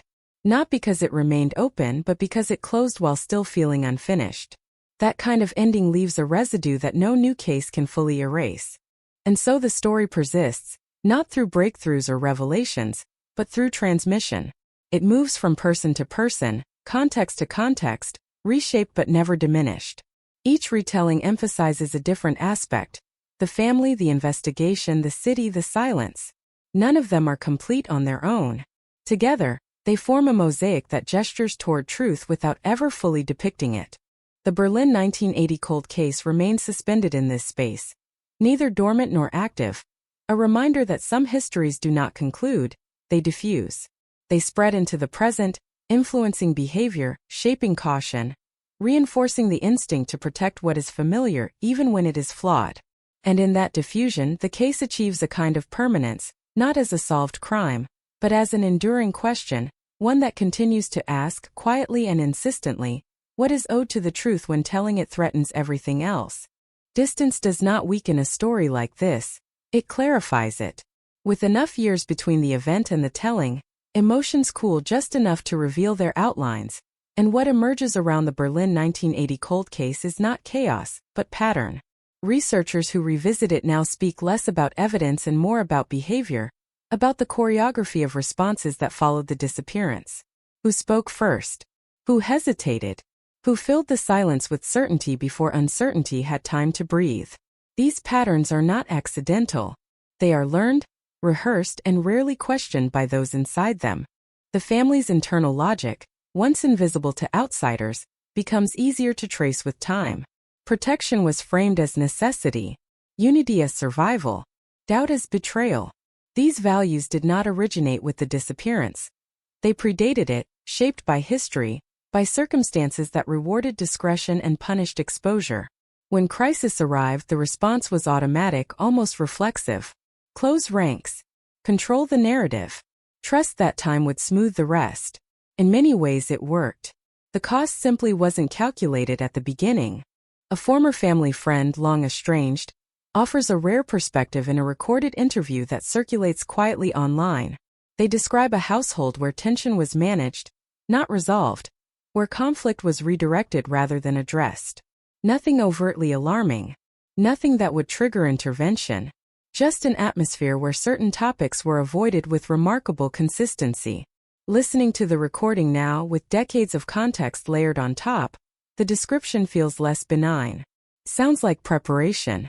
The investigation, when re-examined, shows similar patterns. Early assumptions hardened quickly. Alternative theories were logged but not pursued with equal vigor. Not out of negligence but out of plausibility. Investigators followed the paths that seemed most likely, and those paths led away from the uncomfortable center. Once momentum built in a particular direction, reversing it required a level of institutional friction that few cases ever overcome. The cold case did not stall. It drifted. Technology, for all its promise, cannot correct for drift. Analysts feed old data into new systems, hoping algorithms will surface what human judgment missed. The results are underwhelming. Patterns emerge, yes, but they align too neatly with what is already suspected.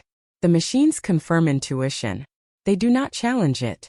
Without new input, without a disruptive truth, the system simply reinforces the existing narrative, giving it a modern sheen without altering its core. Public fascination peaks again when a popular true crime series devotes an episode to the case. The production is polished, atmospheric, careful not to accuse outright. Viewers are left with impressions rather than conclusions. Social media fills with debates that mirror those from decades earlier, divided along familiar lines. Some insist the family was unfairly targeted.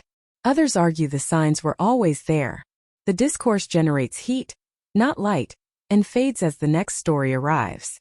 For the victim's extended circle, this resurgence is exhausting. Each new wave of attention reopens wounds that never fully closed. They are asked to remember, to comment, to react. Some comply out of a sense of duty. Others refuse, having learned that participation rarely leads to understanding.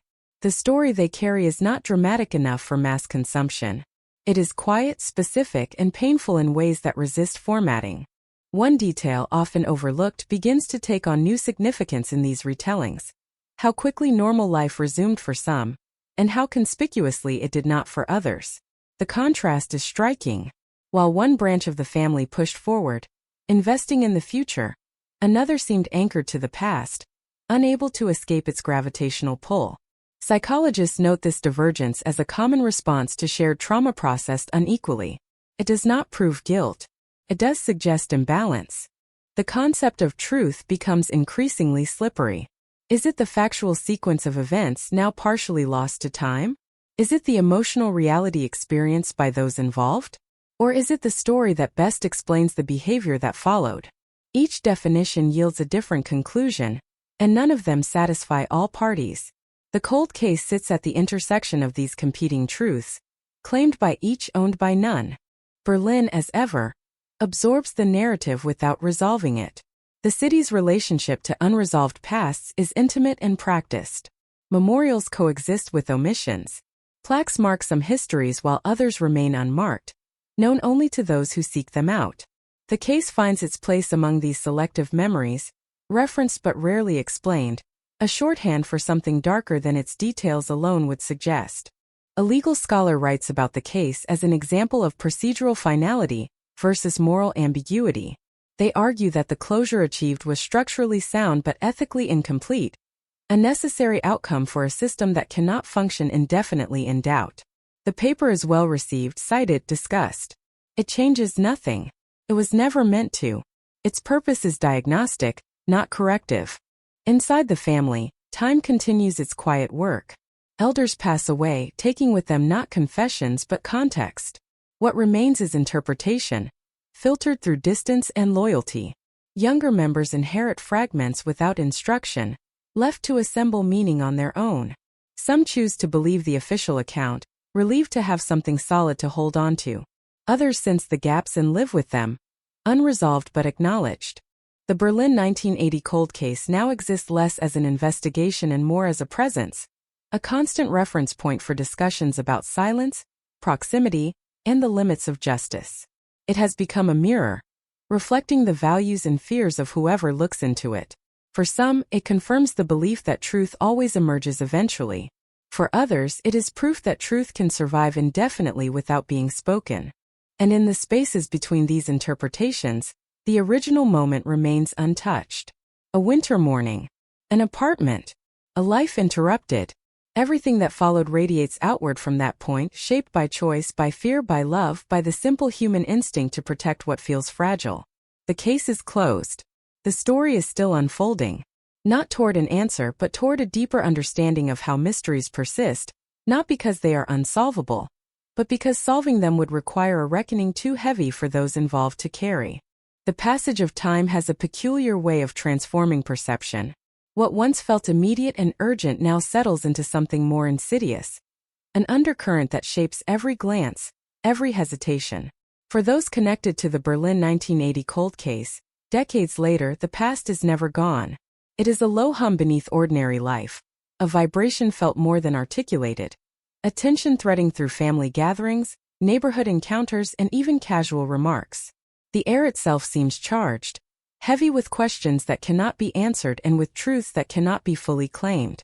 One afternoon, a distant relative discovers a set of old photographs tucked into a forgotten drawer. The images are mundane at first glance. Family outings, city streets, winter markets. But subtle details ignite suspicion. Someone standing slightly apart, someone else's expression frozen in an unguarded moment, the tilt of a hat or the position of a hand suggesting gestures not recorded in memory. These small, almost trivial signs take on an outsized significance now.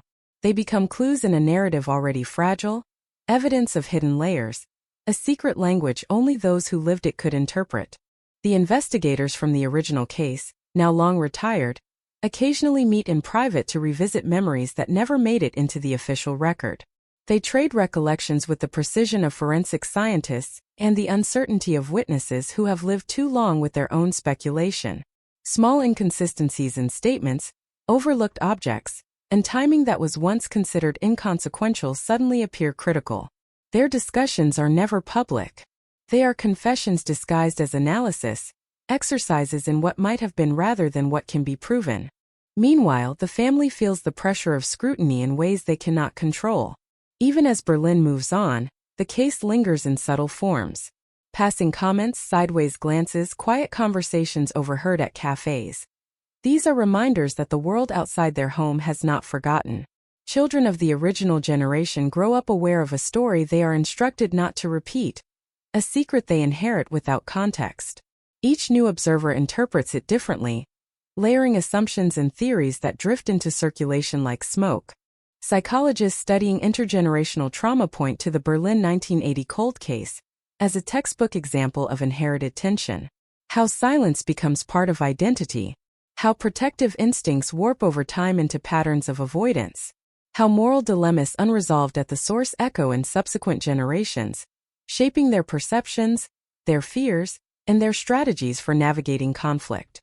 Even those with no direct involvement are affected indirectly, learning lessons about discretion, caution, and the unspoken rules of loyalty. Occasionally, a journalist attempts a new investigation, combing through archives, contacting witnesses, cross-referencing timelines with modern databases. The effort generates headlines promising revelations, but the findings are frustratingly inconclusive. No smoking gun appears. No confession emerges. Instead, patterns of evasion and selective memory are documented, and the narrative grows more complex rather than clearer. Readers are left both informed and unsettled, understanding the context but not the resolution. The absence of closure manifests most acutely in emotional form. Friends of the victim continue to mourn in private, marking birthdays, anniversaries, and seasonal changes in ways that do not attract public attention. They resist the simplification of the case into a neat story with an ending. Their grief is not about retribution, but about acknowledgement, about keeping a life visible that has been reduced in official terms to a file number and a date of disappearance. Legal structures provide a semblance of resolution, but they cannot dictate emotional reality. The case is closed, yes, but closure on paper does not reconcile decades of speculation, nor does it repair the erosion of trust, nor does it answer the unasked questions lodged in collective memory. Community reactions vary widely.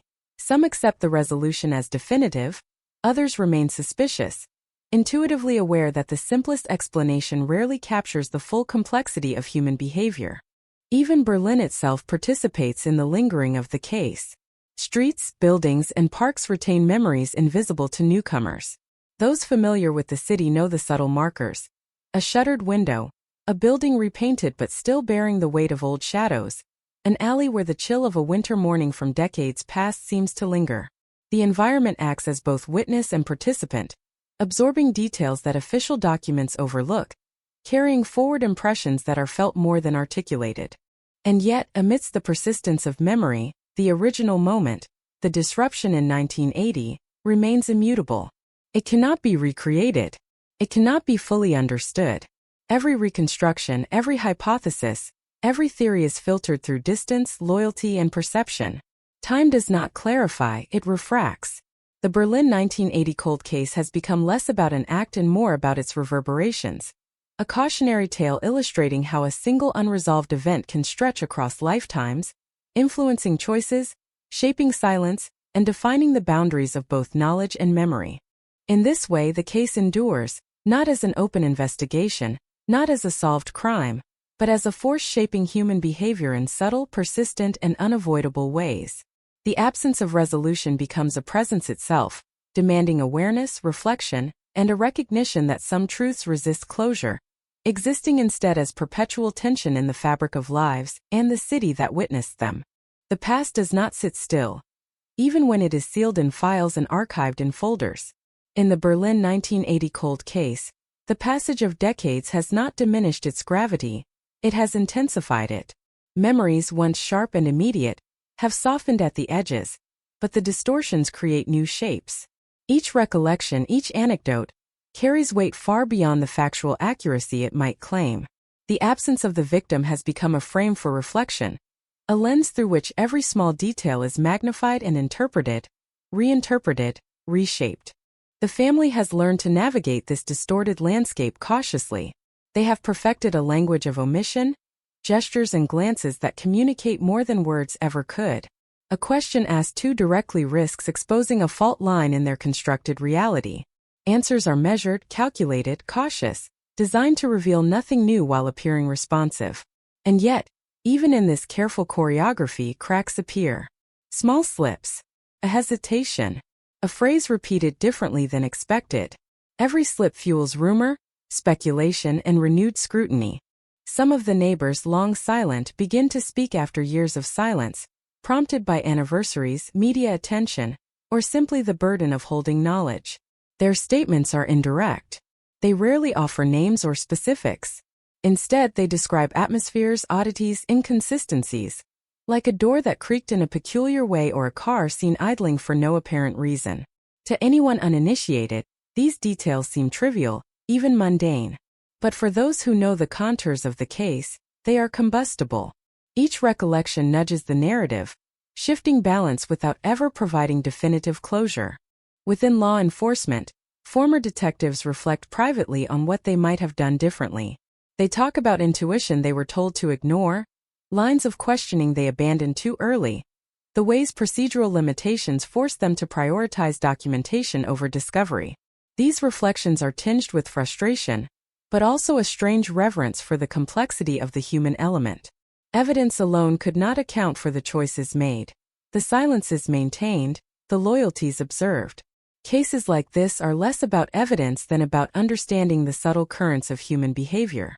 The city itself becomes a participant in the story. Streets, buildings, and corners accumulate significance for those aware of the events. A particular intersection, once banal, becomes a marker in the collective memory. A tram route that passes the original apartment triggers recollections for some, avoidance for others. Berlin's history of division, of reconstruction, of survival, creates an environment where unresolved pasts can persist in plain sight, embedded in the fabric of everyday life without ever needing explicit acknowledgement. Social media and online forums amplify speculation in ways unimaginable in 1980. Enthusiasts, amateur detectives, and obsessed observers dissect every known fact, comparing witness statements, newspaper clippings, and court documents. They theorize, hypothesize, and argue with intensity. Some of these interpretations carry surprising insight. Others drift into far-fetched conjecture. The effect is a constant echo of the case in digital spaces, an unending conversation that never reaches consensus. Every new voice reminds those connected to the case that the world will continue to interrogate their silence. The victim's absence shapes relationships in ways that law, logic, or morality cannot fully explain. Friendships fracture over the ethics of speaking and remaining silent. Professional interactions are colored by unspoken assumptions. Every new generation inherits a piece of the tension, some of it absorbed unconsciously, some internalized deliberately. The absence of finality means that boundaries remain porous, influence persistent. The case exerts authority over the present even as it resides entirely in the past. Time also changes perspective. What once felt intolerable, an incomplete investigation, unanswered questions, unresolved grief, becomes, for some, a source of reflection rather than outrage. They recognize patterns in human behavior, subtle lessons about loyalty, fear, and morality. Yet, the recognition does not relieve the emotional weight. Understanding is not closure. Awareness is not reconciliation. The truth may be clearer in hindsight, but the discomfort remains. In rare, quiet moments, those closest to the events allow themselves to imagine an alternative ending. A confession, a discovery, an acknowledgement. These imaginings are vivid and precise, like rehearsals of reality, but they remain private. Public exposure would dismantle the delicate balance maintained for decades, a balance that shields family, reputation, and memory. The imagined endings serve as both catharsis and torment, offering the mind a temporary escape while reinforcing the permanence of unresolved reality. Scholars of criminal psychology study the case as a perfect example of human behavior under pressure, the intersection of familial loyalty and moral obligation. Their papers dissect silence, avoidance, and protective instincts, citing the case repeatedly. For students, it is a cautionary tale. Closure in law is not always closure in life. The lessons are profound but abstract. The human cost remains largely invisible. And still the city hums on. Life continues along the streets where the disappearance occurred. Children grow up unaware of the history etched into the buildings. Tourists pass the apartment block without pause. But for those who know, the spaces resonate differently. Each step, each glance, each shadowed corner carries meaning. Memory persists in architecture, in routine, in the interplay of human experience. The case, though legally closed, remains omnipresent in subtle, persistent ways. The Berlin 1980 cold case demonstrates that absence can be as powerful as presence. Silence can govern behavior decades after the initial event. Truth, though partially accessible, is never complete, always mediated through the filters of perception, loyalty, and fear. Closure exists technically within the confines of law and procedure, but outside of those confines, the story continues, thriving in the uncertainty, shaping lives, and refusing to be forgotten. It is a living reminder that some mysteries endure, not because they are unsolvable, but because their resolution demands more than the world is prepared to give. Time has layered over the Berlin 1980 cold case like sediment, each year pressing down harder than the last, but never sealing it entirely. In the quiet of night, when streetlights flicker over cobblestones slick with rain, the story asserts itself again. Not in headlines or documentaries, not in police reports or social media debates, but in the spaces between words, in the way a pause stretches too long, in the shiver that runs through someone who passes the old apartment block. The city carries it now, as if Berlin itself refuses to let the events vanish. Even the family feels the weight differently now. Decades have hardened some into habitual silence, while softening others into reflection. They walk through rooms where echoes of the past are still palpable, where laughter and argument remain suspended in the air. Their recollections are selective, imperfect, shaped as much by necessity as by memory. Conversations are careful dances around the edges, where truth may lie hidden, too fragile to handle, too sharp to touch. Every glance, every hesitation, every phrase not spoken speaks volumes in the absence of the words themselves. Investigators, long retired or moved on, carry invisible attachments to the case that never fully diminish. They replay interviews in their minds, search for patterns that were missed, ruminate on moments they dismissed as inconsequential. Even armed with hindsight, they feel the limits of logic. People do not always act in ways that can be mapped neatly. Silence can protect, conceal, or destroy in equal measure. The unresolved core, the hour that never yielded its secrets, remains as magnetic and frustrating as it was on that first winter morning. Public fascination flares intermittently, a wildfire that burns briefly and then fades. Every retelling, every true crime episode, every whispered rumor in Berlin cafes, revives speculation. Yet none of it changes the essentials: the absence of a body, the contradictions of recollection, the spaces in which no answer fits. Modern forensic techniques, once a beacon of hope, cannot conjure what time has rendered invisible. The truth, if it remains, lies not in physical evidence but in human memory, and memory is never perfect. And still life presses forward. Children grow, families expand, buildings are rebuilt, streets renamed. The city's pulse continues, indifferent to the unresolved grief it shelters. Yet for those who carry it, the cold case is neither past nor history. It is a persistent presence. In quiet moments when the wind carries a familiar sound or a tram rumbles past the old apartment block, the past is alive again, tangible, insistently unquiet. The case leaves its imprint on everyone who touched it. Some live in quiet fear of disclosure, others in uneasy curiosity, and still others in a strange, resigned acceptance that not all stories can be finished. Its influence extends into decisions, relationships, and routines, subtly, invisibly shaping choices for decades. Each person affected has inherited fragments of truth, yet none possess the full picture.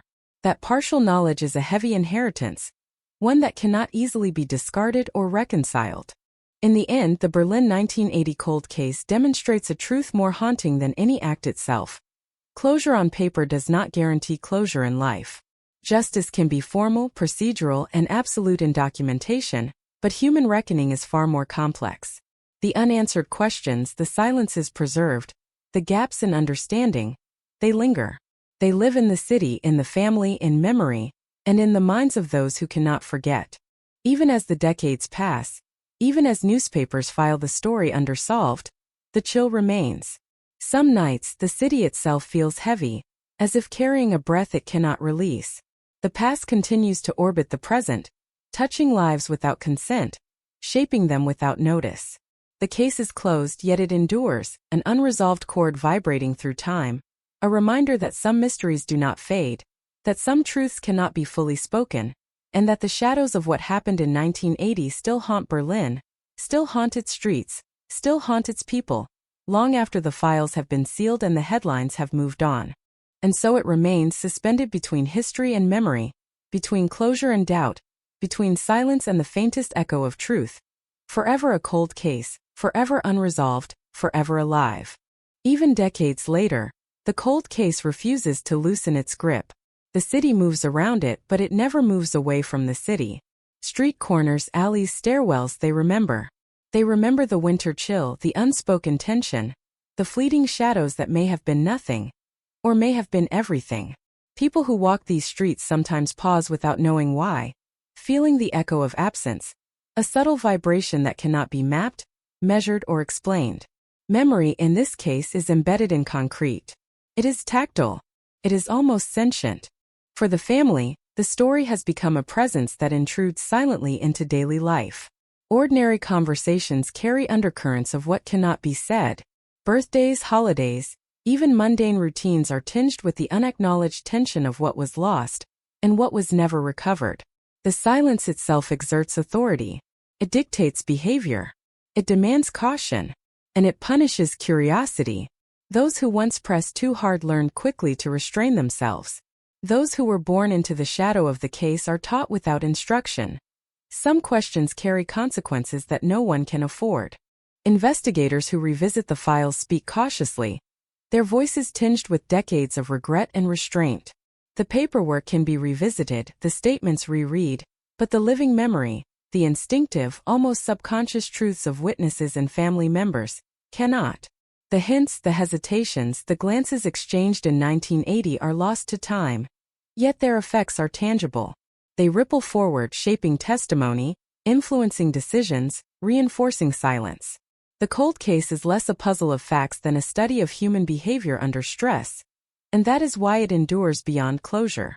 Even the public perceives its weight differently as years stretch on. What was once sensationalized becomes somber. The lurid speculation fades, replaced by fascination tinged with empathy, with discomfort. People speak in hushed tones, as if proximity alone might awaken a truth better left dormant.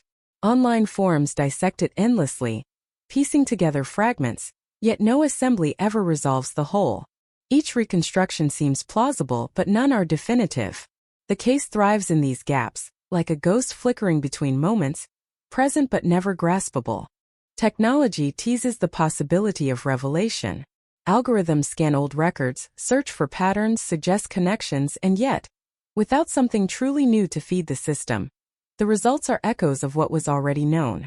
The future cannot unearth the past if the past has been carefully concealed or irretrievably lost.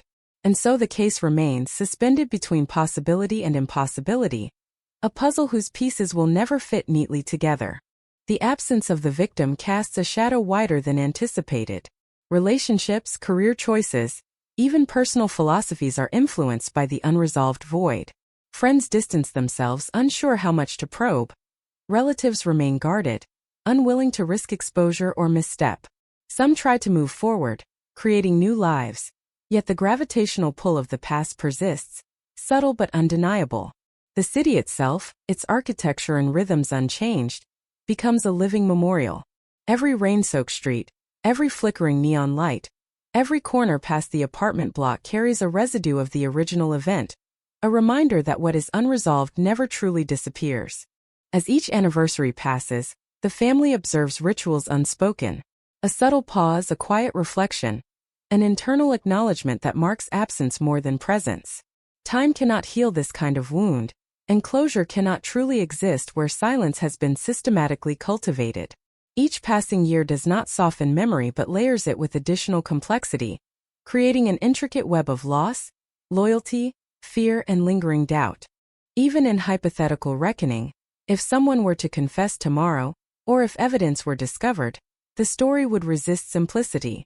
Human behavior, frailty, and decision-making under duress cannot be neatly summarized in headlines or verdicts. The cold case is not a story that concludes with a single act. It is a story that endures in the interstices of life, shaping behavior and memory long after procedural closure is declared.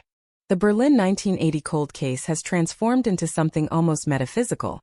A study of the persistence of absence, the authority of silence, and the way unresolved events continue to shape perception, behavior, and emotion. Its gravity is proportional not to what was committed, but to what remains hidden, to what continues to unsettle, to what refuses to be reconciled. It is a story that lives not in evidence or resolution but in consequence. And as the night deepens over Berlin, as the streetlights glow weakly against the winter mist, as the city hums with life unaware of its own history, the cold case lingers. It is in the rhythm of footsteps, the pattern of glances, the weight of memory pressing against those who bear it. Closed on paper, unresolved in life, it endures, a persistent echo of 1980 that refuses to be forgotten, refuses to be explained, refuses to release its hold. It is the quiet terror of absence, the enduring shadow of unspoken truth, the invisible thread that connects past and present, forever a cold case, forever alive. The night in Berlin is colder than memory, or perhaps memory has made the night colder. The streets, slick with rain, glisten under the weak neon of flickering signs, and each reflection seems to tremble with secrets that refuse to settle. Every alley, every corner, every stairwell echoes the absence of that morning in 1980, when the city, unaware, watched a life slip from its orbit. The apartment block stands silent, its windows darkened, yet it hums with presence, the invisible footprint of a disappearance that was never fully explained, a vacuum that continues to shape every life connected to it. Inside the family, decades of silence have crystallized into a strange ritual. They move through rooms as if on tiptoe, speaking in measured tones, avoiding triggers embedded in the architecture of memory. Birthdays, anniversaries, casual conversations, all carry an undercurrent of vigilance. It is impossible to speak of what happened without the story curling in on itself, fracturing reality, opening cracks too dangerous to navigate. And yet, the weight of unspoken truth exerts itself relentlessly, pulling at nerves, shaping decisions, and haunting dreams. Even those who believe they have moved on are tethered invisibly to that winter morning, their steps shadowed by absence. Investigators, retired and aged, replay the case in their minds with obsessive precision. Every statement taken, every overlooked clue, every hesitation is scrutinized. What was ignored at the time now seems screamingly obvious, yet hindsight provides no remedy. The victim's absence, once simply a logistical problem, has become a moral labyrinth, a puzzle without edges or corners, where each path of inquiry leads deeper into human behavior rather than into physical evidence. The original files, bound and yellowed, contain the story, but not the truth, because truth has fled into the spaces between statements, into pauses that no recorder could capture, into the unspoken calculations of those who loved, feared, or protected. Public fascination waxes and wanes, but when it rises, the pressure is palpable. True crime shows, podcasts, documentaries, they circle the story like vultures, dissecting, replaying, theorizing. Viewers debate, speculate, and insist on closure that cannot exist. Social media teems with analysis that mirrors decades-old speculation, yet offers no resolution. The case lives in these discussions as much as it ever lived in the apartment, a story whose reality has become entwined with rumor, conjecture, and the collective unease of those who cannot fully forget.